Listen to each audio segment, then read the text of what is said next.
প্রশ্ন, বাংলা গদ্য সাহিত্যের ইতিহাসে ফোর্ট উইলিয়াম কলেজের লেখক বৃন্দের অবদান আলোচনা করো। পৃষ্ঠা 33।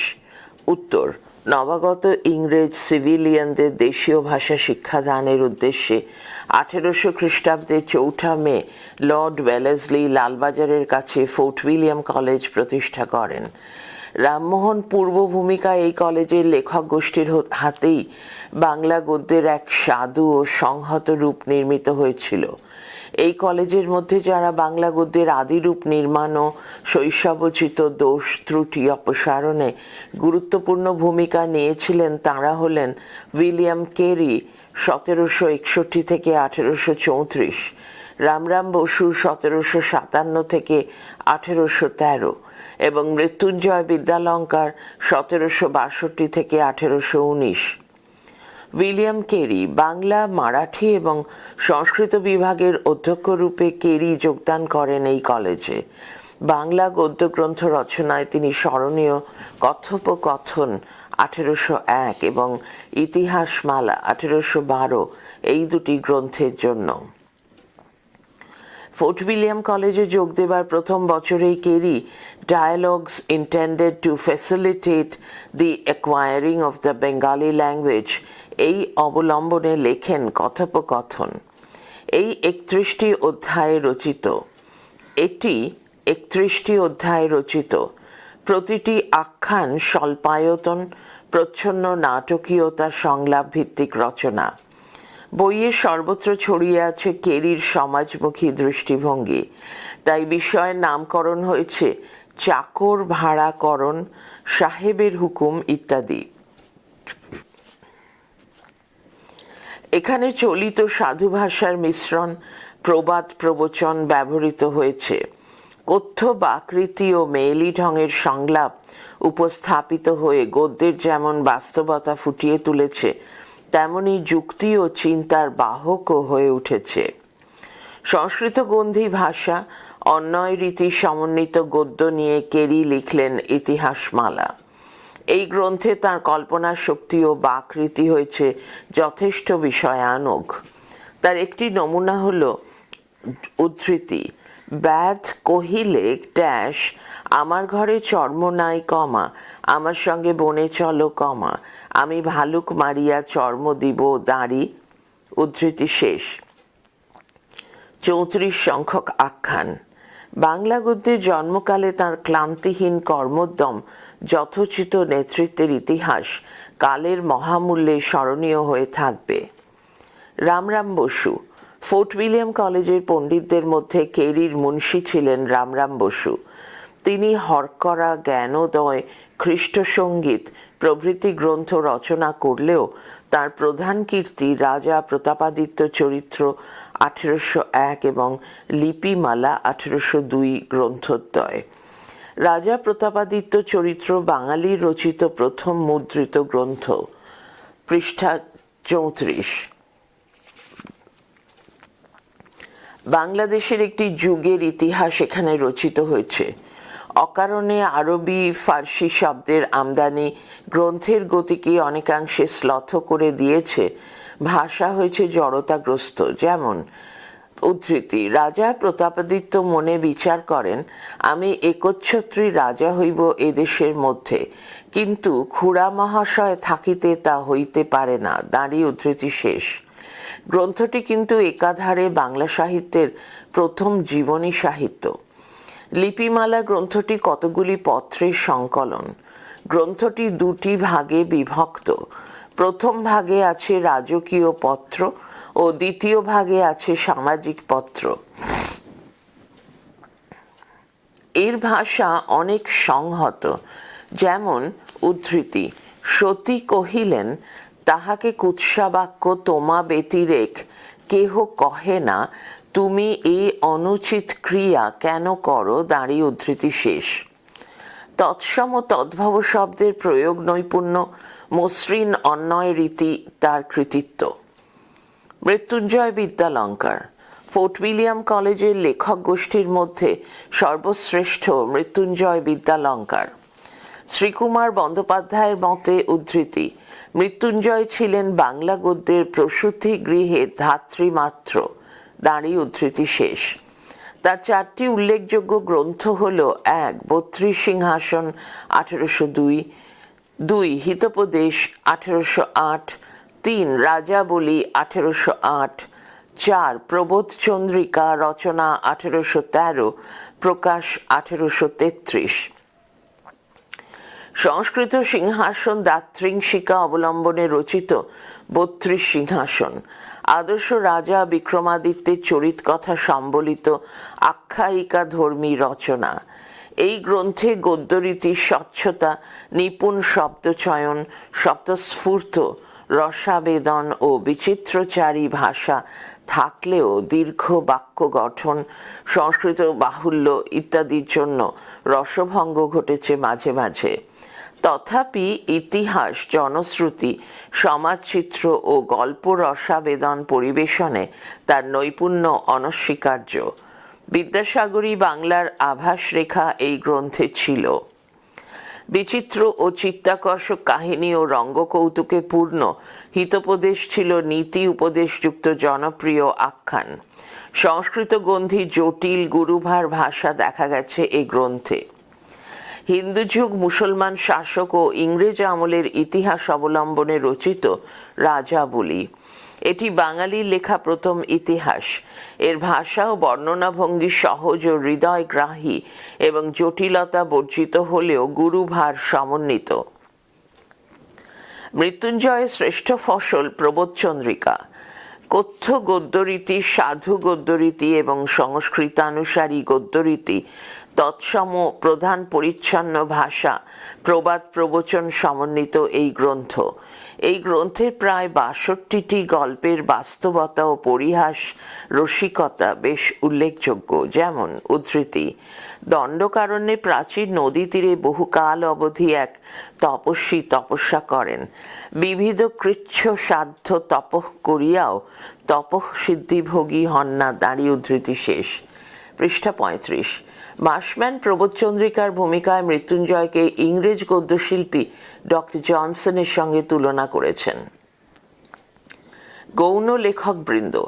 অন্যান্য লেখকদের মধ্যে তারিণীচরণ মিত্র ঈশপের গল্প অবলম্বনে রচনা করেন ওরিয়েন্টাল ফ্যাবুলিস্ট। আক্ষরিক অনুবাদের জন্য বাংলা ভাষার নিজস্ব বৈশিষ্ট্য ঠিকভাবে প্রকাশ পায়নি। গোলকনাথ শর্মাও অনুবাদ করেন হিতোপদেশ।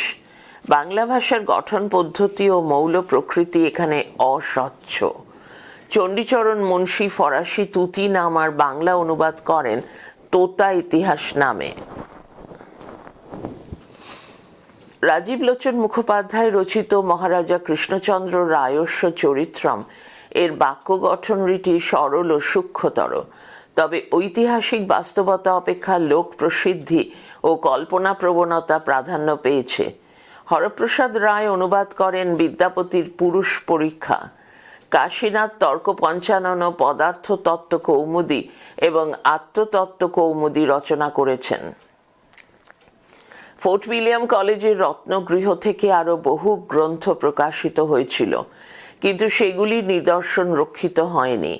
মোটামুটিভাবে ১৮০০ থেকে ১৮১৫ খ্রিস্টাব্দ পর্যন্ত ছিল এই কলেজের স্বর্ণযুগ।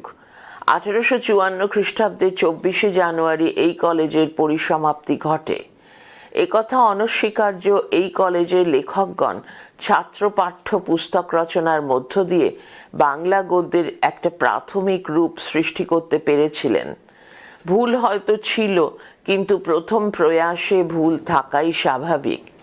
রাসমোহনের আবির্ভাবে ব্যক্তি চিহ্নিত গদ্য কায়া প্রতিষ্ঠিত হলে নবজাগ্রত বাঙালি এক নতুন সাহিত্য ও সংস্কৃতির দ্বারপ্রান্তে উপনীত হয়েছিল। এই প্রাণে ফোর্ট উইলিয়াম কলেজ আর অস্তিত্ব টিকিয়ে রাখতে পারল না। তাই ইতিহাসের জলসাঘরে ফোর্ট উইলিয়াম কলেজের দিন অবিস্মরণীয় হয়ে থাকল। প্রশ্ন: বাংলা গদ্য সাহিত্যের ইতিহাসে রামমোহন রায়ের কৃতিত্ব কতখানি ছিল তা নিজের ভাষায় লিপিবদ্ধ করো। উত্তর: ১৯ শতকের নবজাগরণের যুগে বাংলা সাহিত্যের বিশেষত গদ্য ধারায় রামমোহন রায় ১৭৭২ থেকে ১৮৩৩ ছিলেন অগ্রদূত। নব্য যুক্তিবাদ, বিজ্ঞান মনস্কতা, উদার মানবতাবোধকে নিয়ে তিনি তাঁর গদ্য সাহিত্যে পা রেখেছিলেন। প্রতিকূল পরিবেশে প্রগতির কারণে যুক্তিপন্থী ক্লাসিক বৈশিষ্ট্যই তাঁর গদ্যে স্বাভাবিক মাধ্যম হয়ে উঠেছে। 1800 খ্রিস্টাব্দে শ্রীরামপুর মিশন এবং ফোর্ট উইলিয়াম কলেজ যে গদ্যের কায়া নির্মাণের প্রথম প্রয়াস নিয়েছিল, রামমোহন তাতে দান করলেন প্রথম স্বকীয়তা মণ্ডিত স্টাইলের সমৃদ্ধি।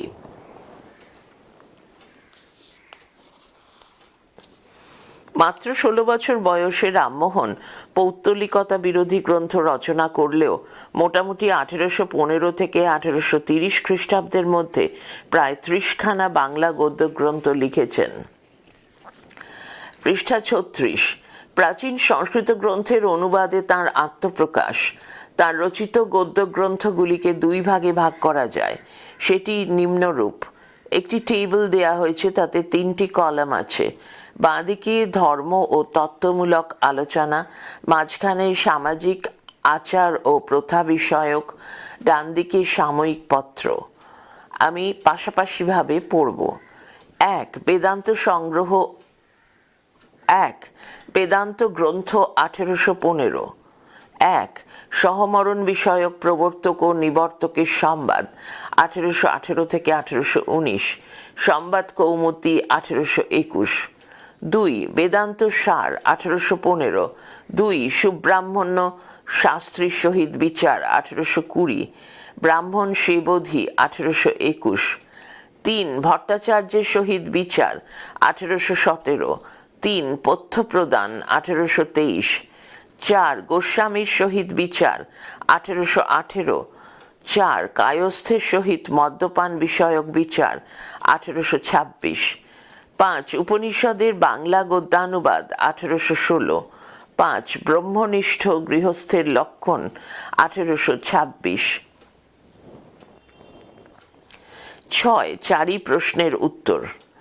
রামমোহনের গদ্যগ্রন্থগুলি বেশিরভাগই ব্যক্তিবিশেষের প্রশ্নের উত্তরে অথবা কোনো গ্রন্থের প্রতিবাদ স্বরূপ রচিত। ধর্ম ও তত্ত্বমূলক আলোচনা গ্রন্থগুলিতে ব্রহ্মবাদী রামমোহনের একেশ্বরবাদের মন্ত্রের ছায়া দেখতে পাই।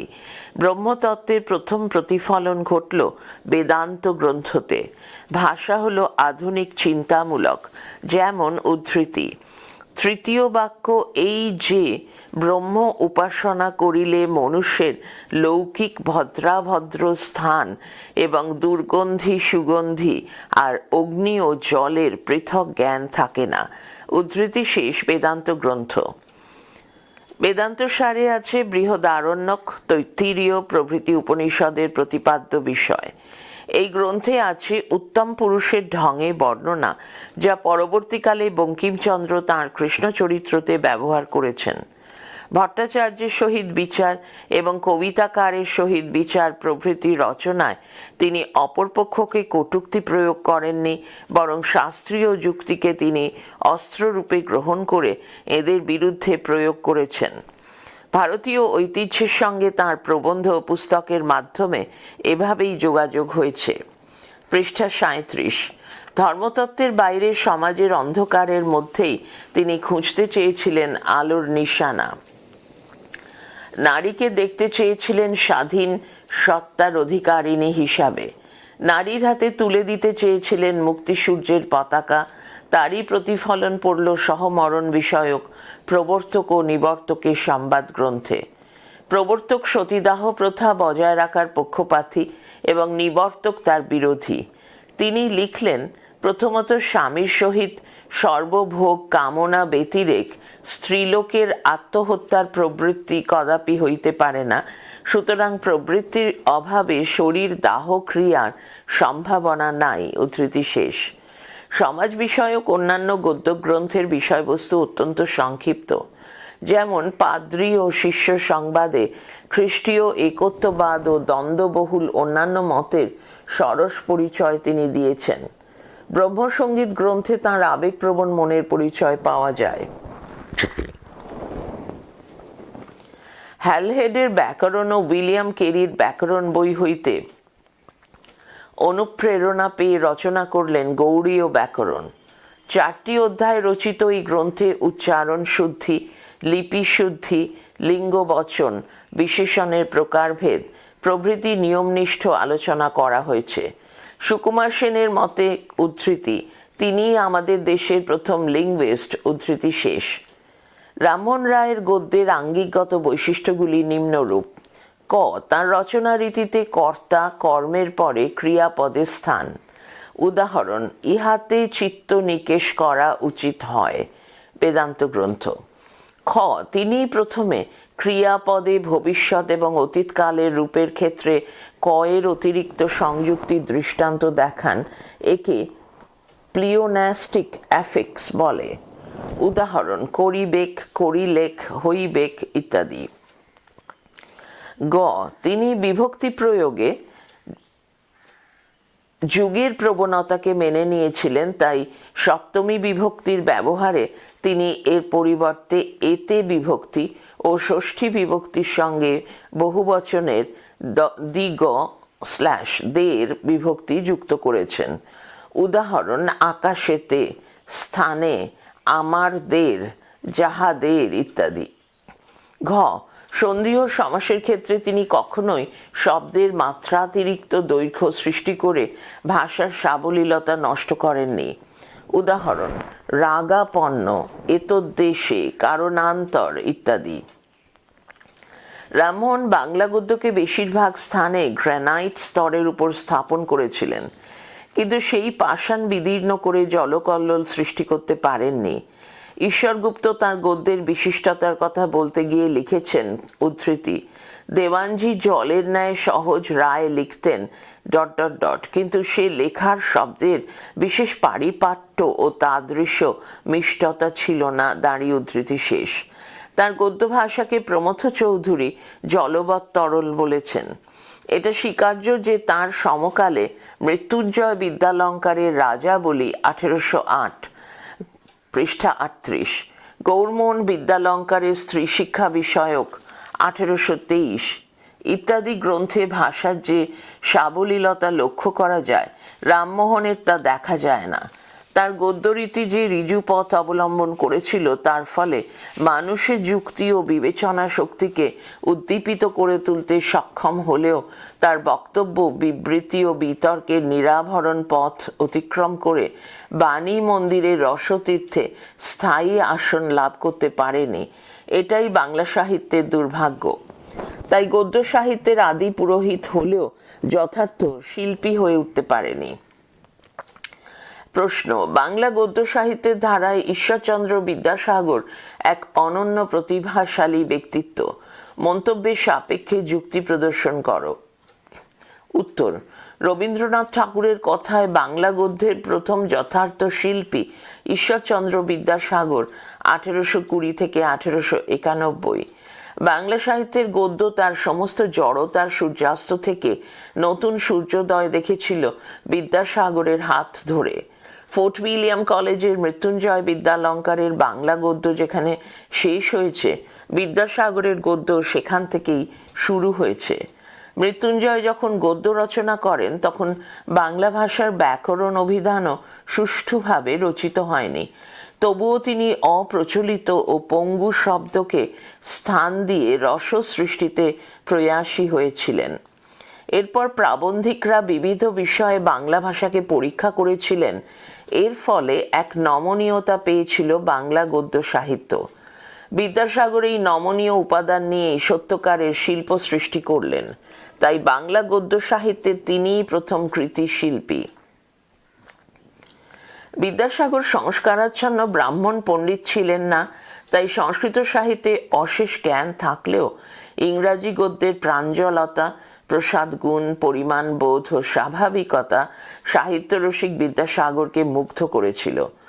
সংস্কৃত ও ইংরাজি এই উভয় ধারার সম্মিলনে তাঁর স্টাইল বাংলা গদ্যের সাধু ভাষায় আদর্শ স্টাইল গঠিত হয়েছিল। মার্সেলের নির্দেশে রচিত বেতাল পঞ্চবিংশতি থেকে বাঙালি প্রথম গদ্যরস আস্বাদন করতে পারল। তার আরও উৎকর্ষতার প্রকাশ পেল শকুন্তলায়।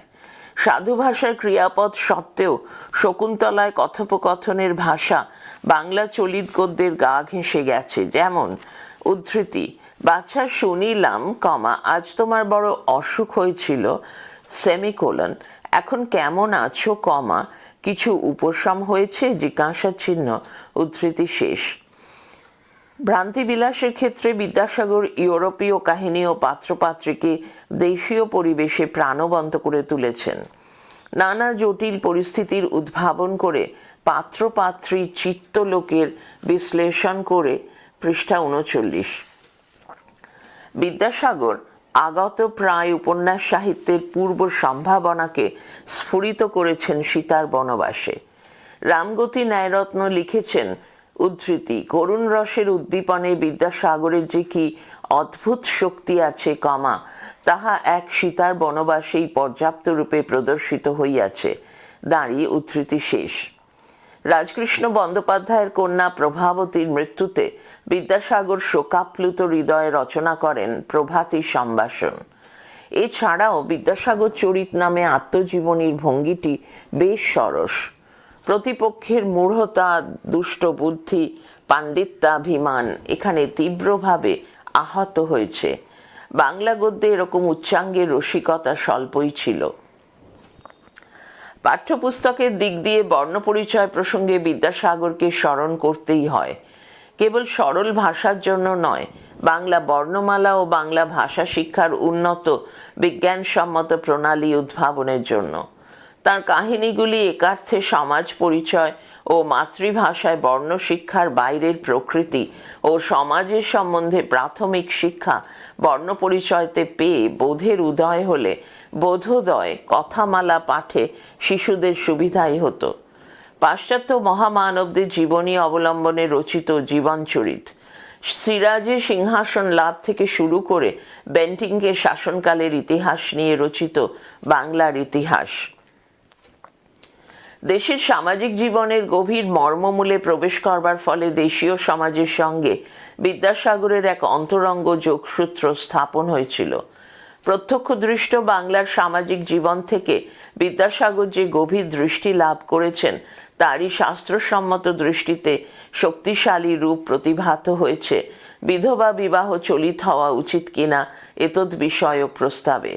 তিনি লিখেছেন, বিধবা বিবাহের প্রথা প্রচলিত হইলে অসহ্য বৈধব্য যন্ত্রণা, ব্যভিচার দোষ ও ভ্রূণ হত্যা পাপের নিবারণ ও তিনকুলের কলঙ্ক নিবারণ হইতে পারে। লঘু রচনাগুলি বিদ্যাসাগর ছদ্মনামে রচনা করেন।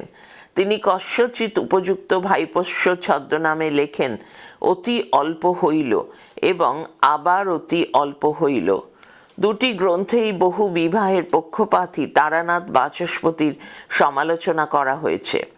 বিধবা বিবাহ বিরোধীদের বিদ্যাসাগর আক্রমণ শানিয়েছেন ব্রজবিলাস ও রত্নপরীক্ষা গ্রন্থে। বিদ্যাসাগরীয় গদ্যরীতিকে বলা হয় রাজেন্দ্রাণী। ভাষা অশ্রুবেগে আকুল হয়ে হোঁচট খায় না। প্রস্তর মসৃণ রাজপথ দিয়ে ব্যূহবদ্ধ সৈনিক শ্রেণীর মতো তালে তালে পা ফেলে এগিয়ে যায়। পৃষ্ঠা 40। তার গদ্যরীতির বৈশিষ্ট্য নিম্নরূপ: 1. বিদ্যাসাগর অনুবাদ করতে গিয়ে বুঝেছিলেন বাংলা গদ্য সিনট্যাকটিক্যাল বা বিভক্তি ধর্মী নয়, অ্যানালিটিক্যাল বা বিশ্লেষণ ধর্মী। এই বিশ্লেষণ সূত্রে ভাষায় লেগেছে লিরিকের স্পর্শ। 2. ক্রিয়াপদের শেষে অনাবশ্যক ক-এর ব্যবহার করেছেন, যেমন যাই বেক। 3. বিদ্যাসাগর সাধু গদ্যরীতির গদ্য রচনা করলেও কথ্য বাংলার প্রাণধর্মকে তিনি আয়ত্ত করতে পেরেছিলেন। উদাহরণ: তুমি যথার্থই পাগল হয়েছ, নতুবা এমন কথা কেমন করিয়া মুখে আনিলে, ভ্রান্তিবিলাস। 4. লেখনের মধ্যে অঙ্কনের প্রবণতা বিদ্যাসাগরী গদ্যের এক স্বাভাবিক বৈশিষ্ট্য। উদাহরণ: আর রাতি নাই ভোর হইয়াছে, বেলা হইল, বর্ণপরিচয়। 5. বাংলা গদ্যের সঠিক স্থানে তিনিই প্রথম সঠিকভাবে বিরামচিহ্ন ব্যবহার করেন। 6. বাংলা ভাষায় অসমাপিকা ক্রিয়ার দ্বারা জটিল বাক্যবন্ধ নির্মাণ করার সম্ভাবনাকে তিনি যেমন ব্যবহার করেছেন, আবার বাংলা ক্লজ এবং ফ্রেজের ব্যবহার করে সহজ স্বরূপতা তার মধ্যে আনতে পেরেছেন। বাংলা ভাষার এই নবজাত ভাষা শিশুকে সুতিকা গৃহে স্তন্য দিয়েছিলেন। মৃত্যুঞ্জয় রামমোহন তাকে কৈশোর ক্রীড়ার ক্ষেত্রে আপন নৈপুণ্য ও শক্তিমত্তার পরিচয় দিতে শিখিয়েছিলেন। বিদ্যাসাগর সেই ভাষাকেই পূর্ণ যৌবনের গার্হস্থ আশ্রমে প্রতিষ্ঠিত করেছিলেন। বঙ্কিমচন্দ্র বলেছেন, বিদ্যাসাগর মহাশয় রচিত ও গঠিত বাংলা ভাষায় আমাদের মূলধন, তাহারই উপার্জিত সম্পত্তি লইয়া আমরা নাড়াচাড়া করিতেছি। বঙ্কিমচন্দ্র নিজেও সাহিত্য রচনা করতে করতে বারে বারে প্রচারে নেমেছেন। বিদ্যাসাগর জ্ঞান প্রচার করতে করতে বারে বারে সাহিত্য রচনা করতে বলেছেন। রবীন্দ্রনাথ তাই লিখেছেন, উদ্ধৃতি, বিদ্যাসাগর গদ্য ভাষার উচ্ছৃঙ্খল জনতাকে সুশৃঙ্খল, সুবিভক্ত, সুবিন্যস্ত, সুপরিচ্ছন্ন এবং সুসংহত করিয়া তাহাকে সহজ গতি ও কার্যকুশলতা দান করিয়াছেন। উদ্ধৃতি শেষ। বিদ্যাসাগরের গদ্যগুলিকে নিম্নলিখিত উপায়ে ভাগ করা যায়। এখানে 4টি কলাম আছে একটি টেবিলে। প্রথম কলামে আমি উপর থেকে নিচে পড়ছি। 1, অনুবাদমূলক সংজ্ঞাক্রম মূলক গ্রন্থ অনুবাদ গ্রন্থ। 1, হিন্দি বৈতাল 25, বেতাল পঞ্চবিংশতি 1847। 2, মার্শম্যানের outline of the history of Bengali for the use of youths in India, বাংলার ইতিহাস 1848। 3, চেম্বার্সের এক্সাম্পলারি বায়োগ্রাফি, জীবনচরিত 1849। 4, চেম্বার্সের রুডিমেন্টস অফ নলেজ, বোধোদয় 1851। 5, কালিদাসের অভিজ্ঞান শকুন্তলম, শকুন্তলা 1854। 6, ভবভূতির উত্তরচরিত এবং বাল্মীকির রামায়ণের উত্তরকাণ্ড সীতার বনবাস 1860। 7, শেক্সপিয়ারের কমেডি অফ এরর্স, ভ্রান্তিবিলাস 1869। 8, ঈশপের ফেবলস, কথামালা 1855। দ্বিতীয় কলম, মৌলিক রচনা, প্রভাবতী সম্ভাষণ 1891, বিদ্যাসাগর চরিত 1891। লঘু রচনা, অতি অল্প হইল 1873, আবার অতি অল্প হইল 1873, ব্রজবিলাস 1884, রত্নপরীক্ষা 1886। সমাজমূলক, বিধবা বিবাহ চালিত হওয়া উচিত কিনা এতদ বিষয়ক প্রস্তাব 1855, বহু বিবাহ রহিত হওয়া উচিত কিনা 1871।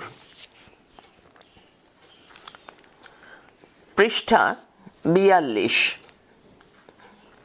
উপন্যাস, বঙ্কিমচন্দ্র চট্টোপাধ্যায়, রবীন্দ্রনাথ ঠাকুর, শরৎচন্দ্র চট্টোপাধ্যায়।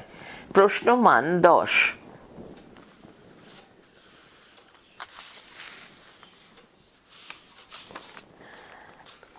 প্রশ্ন 1, বাংলা উপন্যাসী সাহিত্যের উদ্বোধন হয়েছিল বঙ্কিমচন্দ্র চট্টোপাধ্যায়ের লেখনীতে।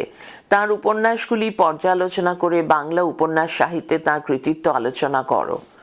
উত্তর, 19 শতকে নবজাগরণের কুলপ্লাবী জোয়ার উদ্বোধন ঘটালো বাংলা সাহিত্যের আধুনিক যুগের। জগৎ ও জীবন সম্পর্কে অফুরান কৌতূহল, বাস্তব বুদ্ধি ও যুক্তিবাদ, অতীতের নব মূল্যায়ন পরিকল্পনা, এই চরিতার্থতায় বাংলা সাহিত্যের ভাণ্ডার ভরে উঠল। বাঙালির নবলব্ধ চৈতন্য জাতীয় জীবনের বিভিন্ন ক্ষেত্রে সঞ্চারিত হয়ে সংকীর্ণ জীবনের অচলায়তন ভেঙে একটি সৃজনশীল উন্মাদনায় বিচিত্র ধারায় ছড়িয়ে পড়েছিল।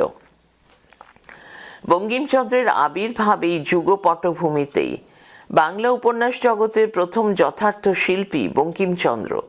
তার প্রথম উপন্যাস ইংরেজিতে লেখা রাজমোহনস ওয়াইফ 1864। কিন্তু মাইকেলের মতো বঙ্কিমচন্দ্র বুঝেছিলেন ইংরেজি নয়, বাংলা উপন্যাস রচনা করাই তার যথার্থ পথ। বঙ্কিমচন্দ্রের 1838 থেকে 1894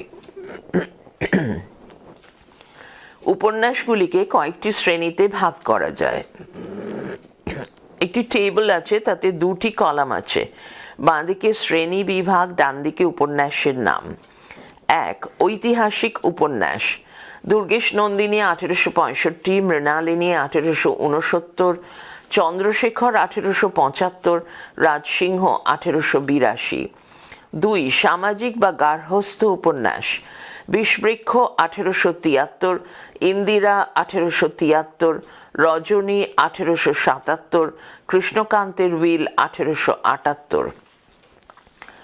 3. ক্ষুদ্রাকার রোম্যান্টিক প্রণয় কাহিনী। রাধারানী 1886, যুগলাঙ্গুরীয় 1874। 4. সমস্যামূলক উপন্যাস। কপালকুণ্ডলা 1866। 5. তত্ত্ব ও দেশাত্মবোধক উপন্যাস। আনন্দমঠ 1884, দেবী চৌধুরানী 1884, সীতারাম 1887। পৃষ্ঠা 43। ঐতিহাসিক উপন্যাস। বঙ্কিমচন্দ্র যখনই সময় পেয়েছেন ডুব দিয়েছেন ইতিহাসের গভীরে। নিখুঁত ইতিহাসের তথ্য খুঁজে পাওয়া যায় তাঁর এই গোত্রের উপন্যাসগুলির মধ্যে দুর্গেশ নন্দিনী। তার প্রথম বাংলা উপন্যাস দুর্গেশ নন্দিনী, মৃণালিনী, চন্দ্রশেখর এই উপন্যাসের ভূমিতে ঐতিহাসিক কাহিনী ও চরিত্র অবশ্যই আছে, কিন্তু ইতিহাসের পটে অনৈতিহাসিক মানুষের কথাই বেশি প্রাধান্য পেয়েছে। যেমন দুর্গেশ নন্দিনীতে বাংলার পশ্চিমে মুঘলের প্রতিদ্বন্দ্বিতা, মৃণালিনীতে বাংলায় তাতার তুর্কির আক্রমণ, চন্দ্রশেখরে মীর কাসিমের সময়কাল ও ঘটনা উল্লেখ হয়েছে যা ইতিহাস সমর্থিত। কিন্তু একই সঙ্গে দুর্গেশ নন্দিনীতে বিমলা, আয়েশা, তিলোত্তমা, মৃণালিনীতে হেমচন্দ্র, মৃণালিনী, পশুপতি, মনোরমা, চন্দ্রশেখরে চন্দ্রশেখর, প্রতাপ, শৈবলিনী চরিত্র ও ঘটনা যেগুলি সম্পূর্ণ বা বেশিরভাগই কাল্পনিক। বঙ্কিমচন্দ্র ইতিহাসের সঙ্গে কল্পনা ও রোম্যান্সের সংমিশ্রণে যে উপন্যাসগুলি রচনা করেছেন সেগুলিকে বিশুদ্ধ ঐতিহাসিক উপন্যাস বলা যাবে না, কিন্তু শিল্পবস্তুর হিসাবে তা অমূল্য। বঙ্কিমচন্দ্র একমাত্র রাজসিংহকেই তাঁর বিশুদ্ধ ঐতিহাসিক উপন্যাস বলেছেন, কারণ এই উপন্যাসের কাহিনী ও চরিত্র প্রধান ঐতিহাসিক ব্যক্তি। এর কেন্দ্রীয় বিষয় হল রাজস্থানের চঞ্চল কুমারীকে অরঙ্গজেবের বিবাহ ইচ্ছা। চঞ্চল কুমারী রাজসিংহের সাহায্য প্রার্থনা করলে অরঙ্গজেবের সঙ্গে যুদ্ধ বাধে। সবকিছুই ইতিহাস সমর্থিত ঘটনা। ইতিহাস ও কল্পনার জাল বুনে এই জাতীয় উপন্যাসে বঙ্কিমচন্দ্র হয়েছেন বাংলা সাহিত্যের অগ্রজ।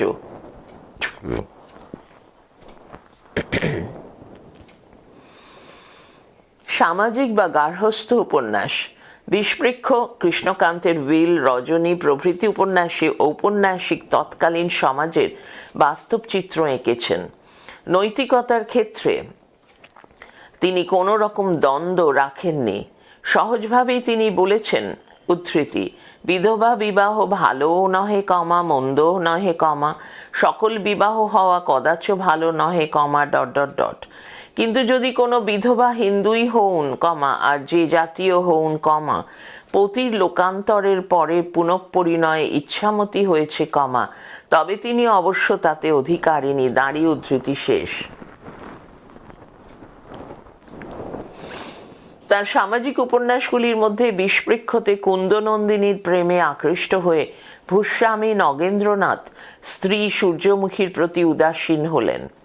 শেষে বিষপান করে কুন্দ মারা গেল। কৃষ্ণকান্তের উইলে গোবিন্দলালের জীবনে ধূমকেতুর মতো বাল্যবিধবা রোহিণীর উদয় হল। সম্পর্কে ফাটল ধরল গোবিন্দলালের ধর্মপত্নী ভ্রমরের সঙ্গে। একাধিক পুরুষের প্রতি প্রণয় তৃষ্ণা দেখে গোবিন্দলালের গুলিতে প্রাণ হারায় রোহিণী। তাই বঙ্কিমচন্দ্র নীতিবাদ থেকে সরে যাননি।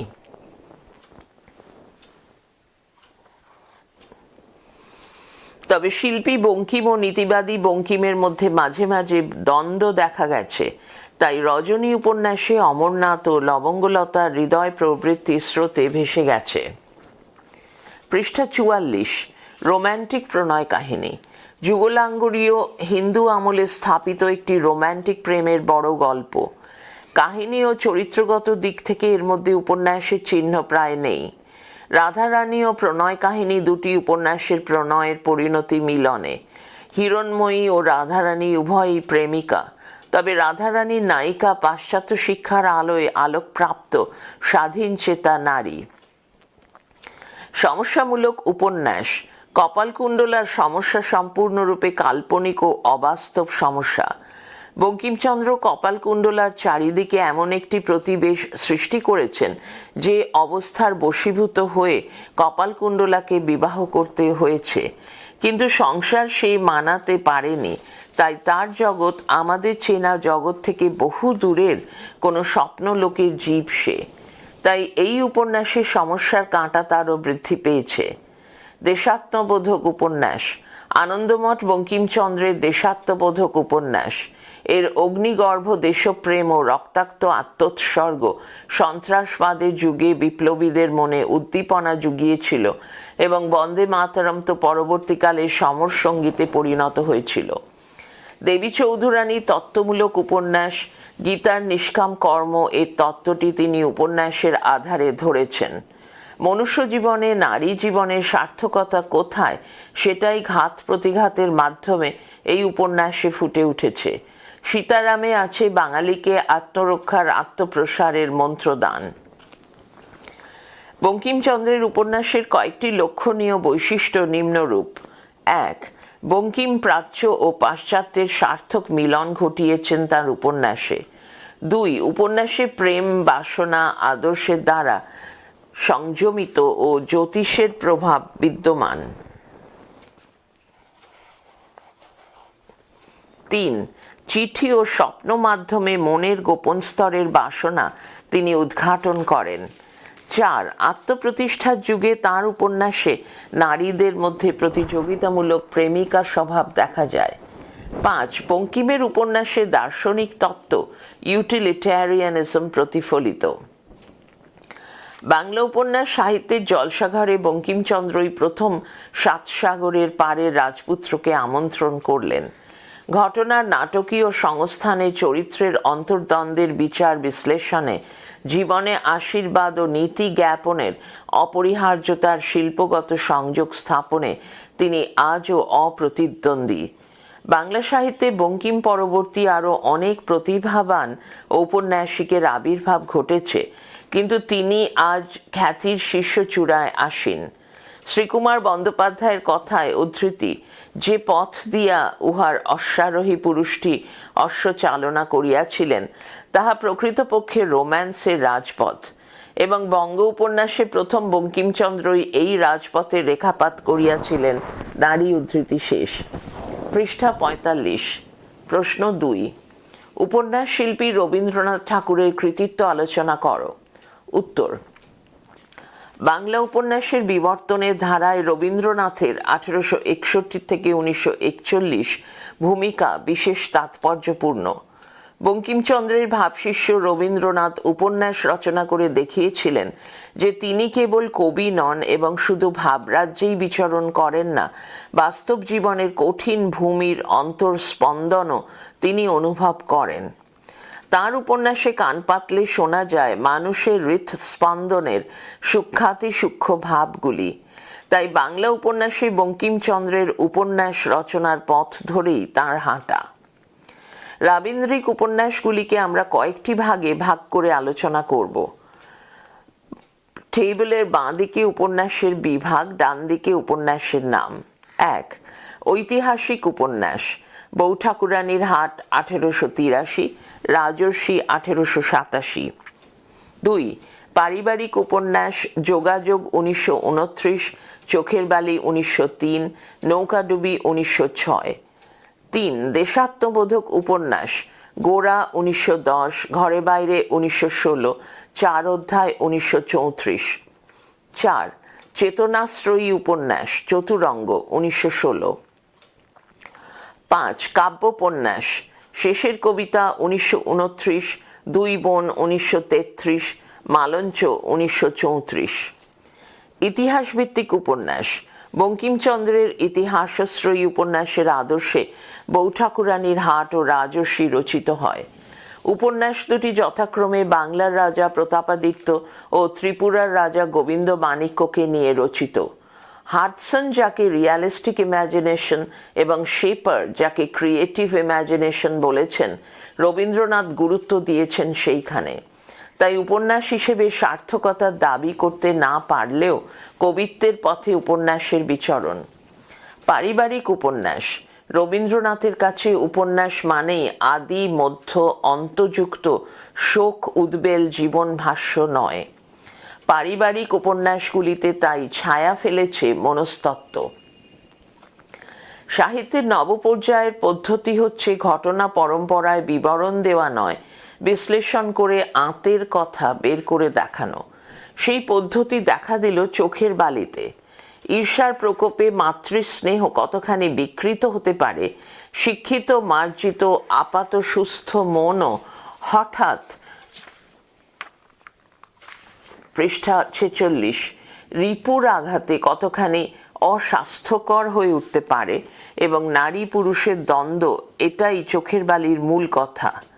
মহেন্দ্র, আশালতা, বিনোদিনী, রাজলক্ষ্মী, বিহারীকে কেন্দ্র করে উপন্যাস ভূমি নির্মিত হয়েছে।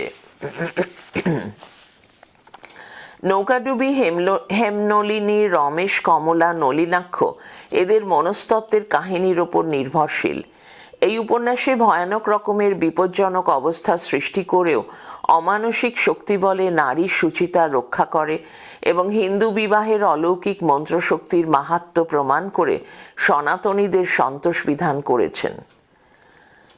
যোগাযোগ উপন্যাসে ধনী ব্যবসায়ী, অর্থ ও ক্ষমতার কুরুচিপূর্ণ অহংবোধে আচ্ছন্ন মধুসূদন এবং আভিজাত্যের শালীনতা, সূক্ষ্ম সৌন্দর্য রীতির আবহে লালিত কুমুদিনীর দাম্পত্য জীবনের দ্বন্দ্ব এর মূল উপজীব্য। কুমুর সন্তান সম্ভাবনায় এই দ্বন্দ্বের শেষ হয়েছে। দেশাত্মবোধক উপন্যাস।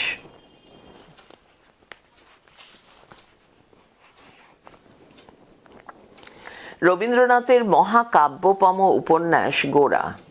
স্বদেশী আন্দোলনের অন্যতম নেতা হিসেবে দেশ এবং সমাজ সম্পর্কে তার মনে যে নব অভিজ্ঞতা সঞ্চয় হয়েছিল, তার প্রত্যক্ষ ফল গোরা।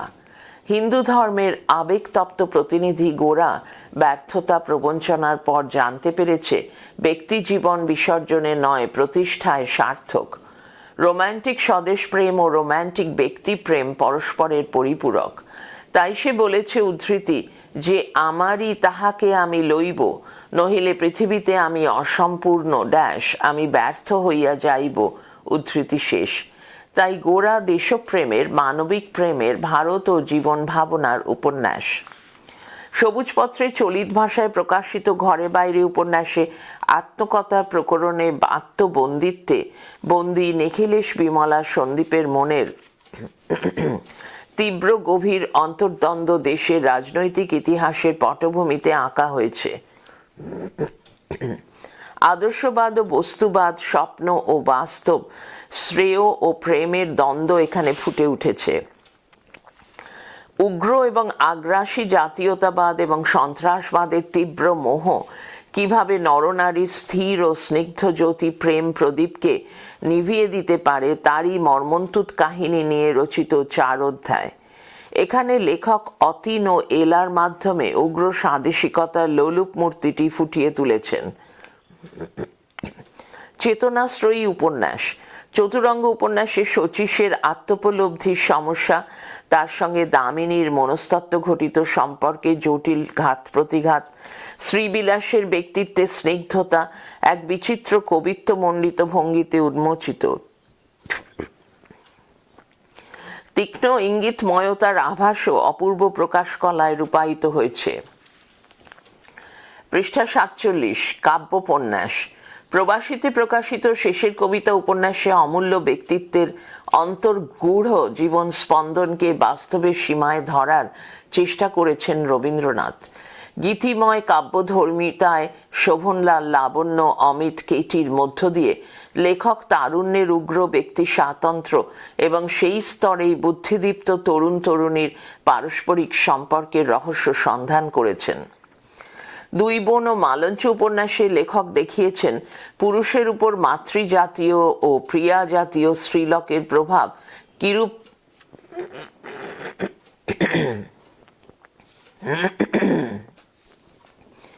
দুই বোন ও মালঞ্চ উপন্যাসে লেখক দেখিয়েছেন পুরুষের উপর মাতৃজাতীয় ও প্রিয়া জাতীয় স্ত্রীলোকের প্রভাবের পার্থক্য কিরূপ হইতে পারে। উপন্যাসদ্বয় ক্ষুদ্র, এখানে জীবন কথার বিস্তীর্ণ বনানী গড়ে ওঠেনি।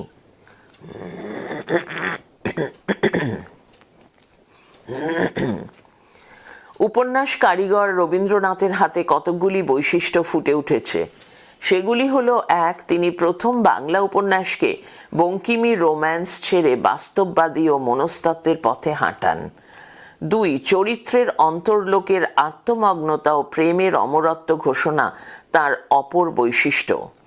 তিন, উপন্যাসে ভাবময়তার আতিশয্য, কল্পনার ঐশ্বর্য ও অবাস্তব আদর্শবিলাস লক্ষণীয়।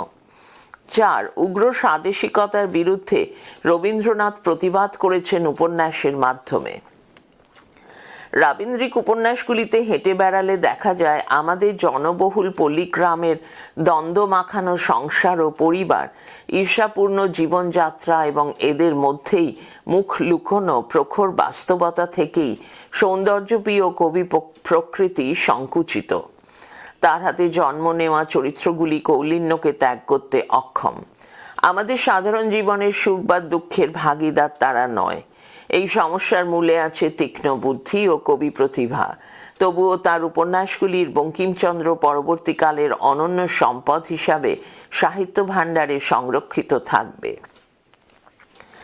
তিন, প্রশ্ন: বাংলা উপন্যাসের জগতে শরৎচন্দ্র চট্টোপাধ্যায়ের অবদান আলোচনা করো।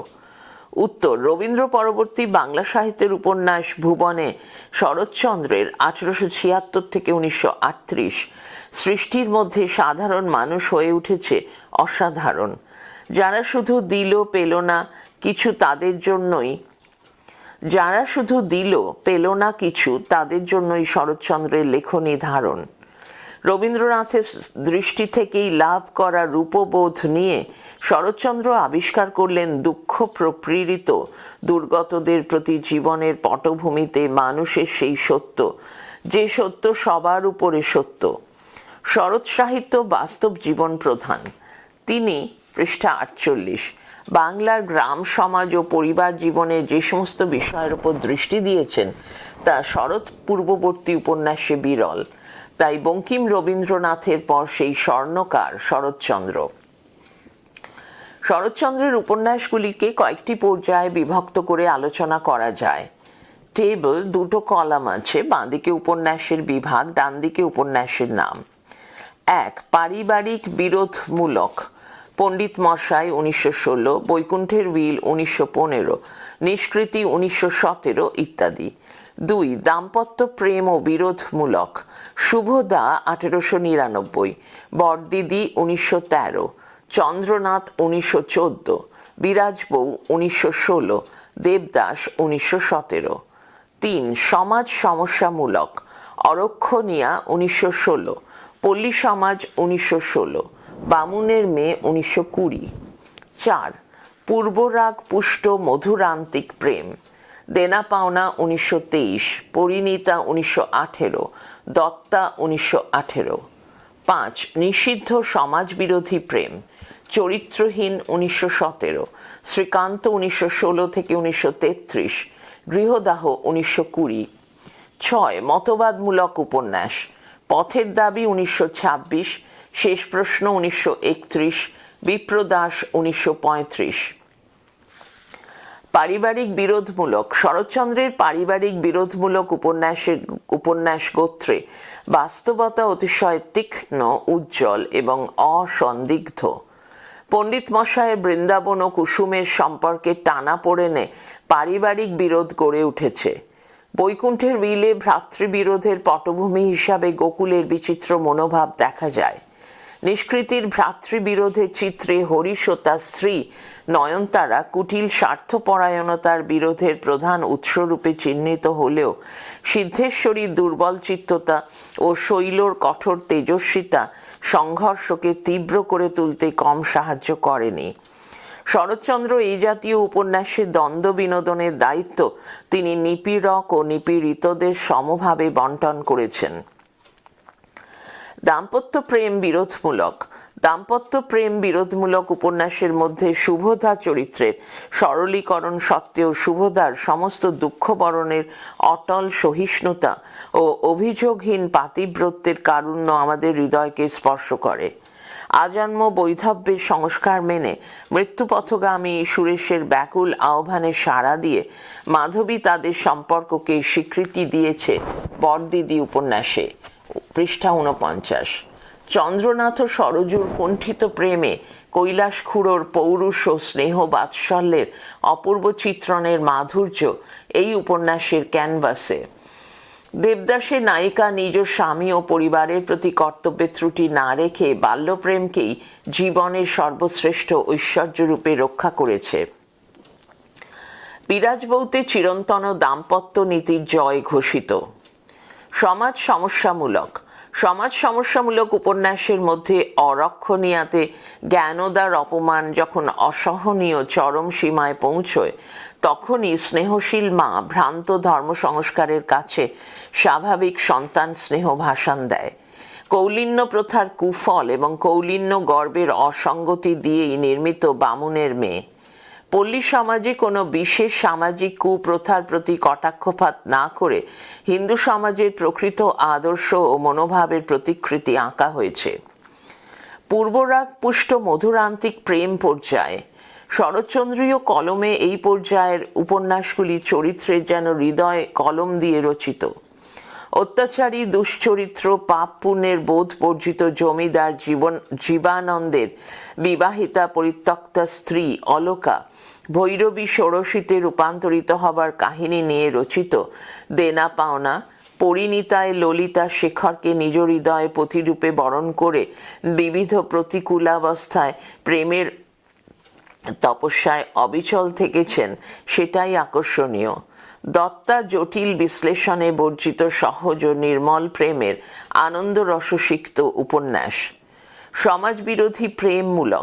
সমাজবিরোধী প্রেমমূলক উপন্যাসে সমাজের প্রথানুগত্যের মহান্ধতা, হৃদয়হীন নিষ্ঠুরতা ও ক্ষমতার বিরুদ্ধে নারীর আত্মোপলব্ধির আকুতির বেদনাময় আলেখ্য রচনা করেছেন।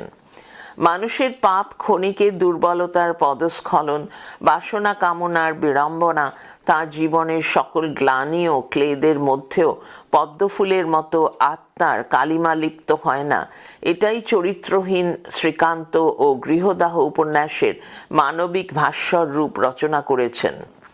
মতবাদমূলক উপন্যাস। পথের দাবি, শেষ প্রশ্ন, বিপ্রদাস শরৎচন্দ্রের শেষ পর্যায়ের মতবাদমূলক উপন্যাস।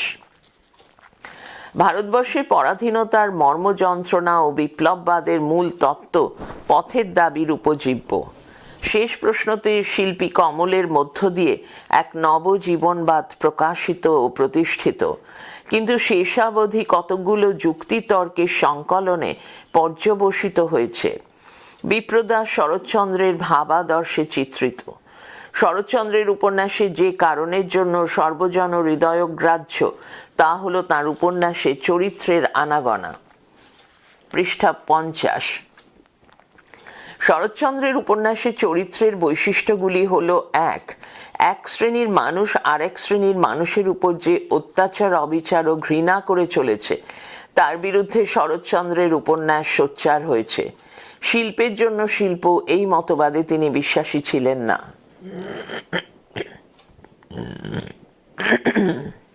2. তার উপন্যাসে মধ্যবিত্ত ও নিম্নবিত্ত বাঙালির সাধারণ ও তুচ্ছ ঘটনাগুলোকে অন্তর দিয়ে এঁকেছেন। ব্রাহ্মণ শাসনে ও জমিদার শাসনে বাংলাদেশের সাধারণ মানুষের জীবন অতি বহনের ছবি আছে। 3. শরৎচন্দ্র তার উপন্যাসে নারীর প্রেম ও নারীর দুঃখকে অধিক গুরুত্ব দিয়েছেন। 4. রোম্যান্টিক আবেগঘন অনুভূতি সৃষ্টি শরৎচন্দ্রীয় উপন্যাসের এক বিশেষ বৈশিষ্ট্য। 5. স্বামী ও শ্রীকান্ত উপন্যাস ছাড়া সব উপন্যাসে প্রথম পুরুষের কথোপকথন ব্যবহার করা হয়েছে। 6. শরৎচন্দ্র তাঁর উপন্যাসে বর্ণনামূলক রীতি ও সংলাপাশ্রয়ী নাট্যরীতি উভয় রীতিরই গ্রহণ করেছেন। শরৎচন্দ্রের মতো বাংলার সমাজ জীবনকে আলোড়িত করতে আর কোনো সাহিত্যিকই পারেননি। তিনি সরাসরি স্পষ্ট ভাষায় দুঃখ বেদনার কারুণ্যে সিক্ত করে সমাজের সমস্যা তুলে ধরলেন এবং চলে আসা সংস্কার, নীতিবোধ ও ধর্মবোধের অন্যায় চোখে আঙুল দিয়ে দেখিয়ে দিলেন। তাই আমাদের মনের বদ্ধ আগুল ঘুচে গেল। উপেক্ষিত ও অবজ্ঞাত মানুষ সম্বন্ধে এক নতুন মূল্যবোধ ও মর্যাদাবোধ জেগে উঠল। তাই শরৎ পরবর্তী সময়ে প্রেমেন্দ্র মিত্র বা শৈলজানন্দ মুখোপাধ্যায়ের সাহিত্যে উপেক্ষিত মানুষের যে সহানুভূতির স্থান হয়েছিল, তার দীক্ষাগুরু ছিলেন শরৎচন্দ্র চট্টোপাধ্যায়। এখানেই তার কৃতিত্ব।